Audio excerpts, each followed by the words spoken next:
Ladies and gentlemen, my name is Mazi Jepak Chief of Staff. This my message is going directly to all the Southeast governors.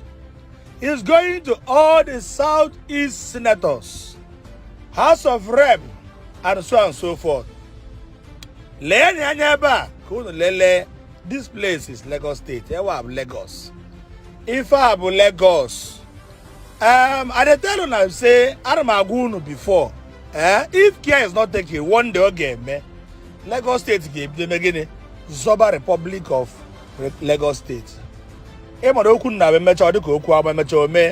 One day, Lagos State, the Zoba Republic of Lagos State, because again, now hard to know to had the unity. Now, Bakobe Horn, wire. Now, Bakobe Horn, wire. This train station, they like Uzeba na Lagos State, only in Lagos State, and they are all working perfectly. They are working perfectly. The other one is Sango, Owa Ochie Treno, Osi Sango Ota, where Bata Oshodi, so Oshodi, where by Lagos, and it's working.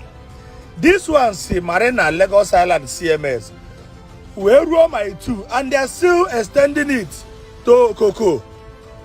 Southeast governors, what does it take? A train station. And see, let me tell you, the most funny part of this state is that now Lagos State government rostered this train station. Bena kukwe runyekwa BRT station.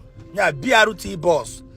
That is to say, Eba train, Eba bus, bus nkende wehego, train kwa nkende wehego, but the price is the different case. Open from here to here, bus will equal say metro bus. Man, train only the 4 station called. Now, how I made it in such a way that now there's no bicycle, machine, motor, can pass that BRT space. How many now are free so that they will be generating money to the government? Yeah, government of Lagos State. How can they make so much money in transportation? Unuchano oil and gas. KG won't go. Government Nigeria create a source of income to the government.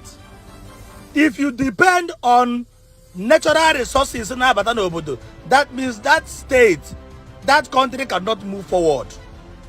Many countries today does not have mineral resources, but they create an income, revenue, ego siabata. Southeast governors, I want to ask question.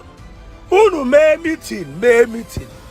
Must you be waiting for federal government ka eweta allocation ka arụ ọrụ unu ụzọ mee nke a enwere nke di na-eme ogeri nwee nke ogeri na-eme di?